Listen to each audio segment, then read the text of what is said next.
विरोध में सरकार तक अपनी आवाज पहुंचाने के लिए दिल्ली की सीमाओं पर प्रदर्शन कर रहे किसानों के आंदोलन का आज 44वां दिन है। एक तरफ जहां कल किसानों ने ट्रैक्टर मार्च निकालकर सरकार को अपनी शक्ति का एहसास कराया, वहीं आज वो सरकार के साथ अगले दौर की बैठक कर एक बार फिर अपनी मांगों को सरकार के सामने रखेंगे। किसान नेताओं संग बैठक से पहले कृषि मंत्री तोमर ने साफ कर दिया कि कानून वापसी के मुद्दे को छोड़कर सरकार हर मुद्दे पर बातचीत को तैयार है। ऐसे में आज होने वाली बैठक का परिणाम काफी अहम हो जाता है। सरकार और किसानों के बीच वार्ता से एक दिन पहले नानकसर संप्रदाय से जुड़े बाबा लखा सिंह ने केंद्रीय कृषि मंत्री नरेंद्र सिंह तोमर से मुलाकात की। किसानों और सरकार के बीच मध्यस्थता के लिए उन्होंने कृषि मंत्री को प्रस्ताव दिया। सरकार से बातचीत से पहले हजारों किसानों ने केंद्र के 3 नए कृषि कानूनों के खिलाफ गुरुवार को प्रदर्शन स्थल सिंघू, टीकरी और गाजीपुर बॉर्डर और हरियाणा के रेवासन में ट्रैक्टर रैली निकाली। उधर विपक्ष लगातार किसान आंदोलन को लेकर सरकार को घेर रहा है।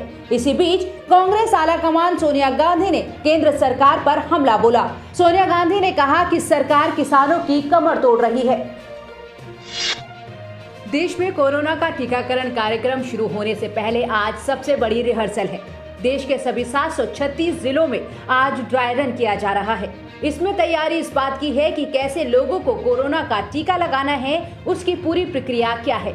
इस बीच Rajiv Gandhi super speciality hospital पहुंचे केंद्रीय स्वास्थ्य मंत्री डॉक्टर हर्षवर्धन ने फ्रंटलाइन वर्कर्स और सरकारी कर्मचारियों की हौसला अफजाई की और कहा कि डॉक्टरों के अलावा वैज्ञानिकों ने अनुकरणीय काम किया है।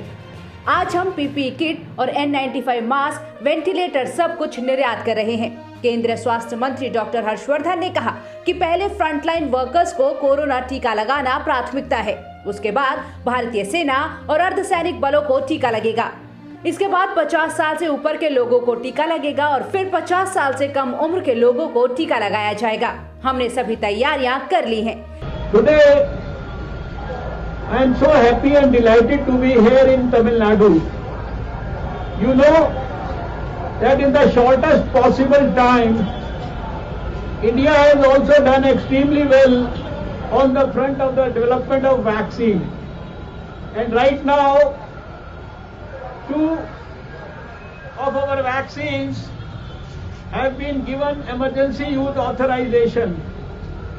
And we are in the process of ensuring that in the next few days or so,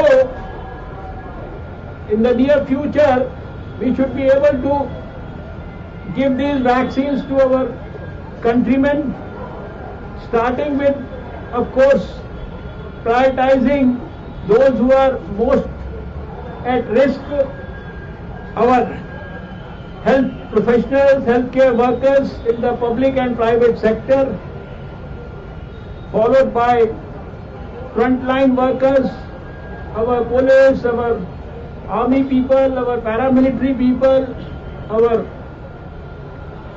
sanitation and our municipal corporation and all those frontline workers who helped us in containment zones and other places. देश में टीकाकरण कार्यक्रम अगले हफ्ते से शुरू हो सकता है। स्वास्थ्य मंत्रालय ने बताया कि कोरोना वैक्सीन को मंजूरी मिलने के बाद टीकाकरण का कार्यक्रम 10 दिन बाद शुरू हो सकता है। कोरोना वैक्सीन के आपातकालीन इस्तेमाल को लेकर DCGI ने अपनी मंजूरी पहले ही दे दी थी। इस लिहाज से 13 या 14 जनवरी से देश में कोरोना वैक्सीनेशन का कार्यक्रम शुरू हो सकता है। भारत संयुक्त राष्ट्र सुरक्षा परिषद में 3 प्रमुख सहायक निकायों की अध्यक्षता करेगा। इसमें तालिबान प्रतिबंध समिति, आतंकवाद रोधी समिति 2022 और लीबिया प्रतिबंध समिति शामिल रहेंगे। संयुक्त राष्ट्र सुरक्षा परिषद में भारत के स्थायी प्रतिनिधि TS तिरुमूर्ति ने ये जानकारी दी। TS तिरुमूर्ति ने कहा कि तालिबान प्रतिबंध समिति हमेशा से भारत के लिए प्राथमिकता रही है। उन्होंने कहा कि अफगानिस्तान में शांति, सुरक्षा, विकास और प्रगति के लिए हमारे मजबूत हित और प्रतिबद्धता को ध्यान में रखते हुए तालिबान समिति भारत के लिए पहली प्राथमिकता है।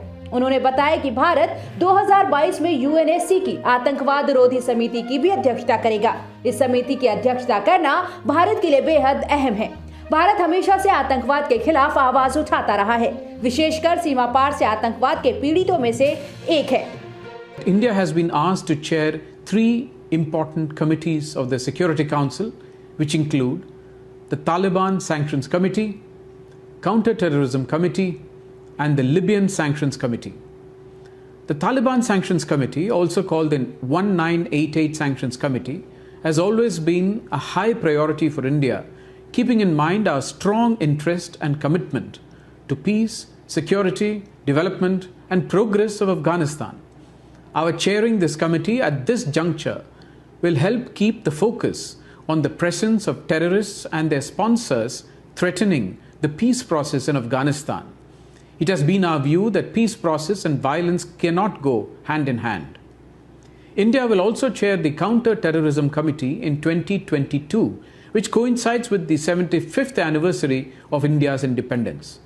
The chairing of this committee has a special resonance for India, which has not only been in the forefront of fighting terrorism, especially cross-border terrorism, but has also been one of its biggest victims.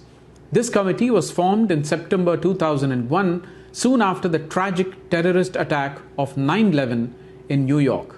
India has chaired this committee when we were last in the Security Council in 2011-12. हाल ही में भारत ने UNSC में एक गैर स्थायी सदस्य के रूप में अपने 2 साल के कार्यकाल का शुभारंभ किया है। इसके दौरान भारत का तिरंगा न्यूयॉर्क सिटी में संयुक्त राष्ट्र मुख्यालय में इस हफ्ते से फहराने लगा है।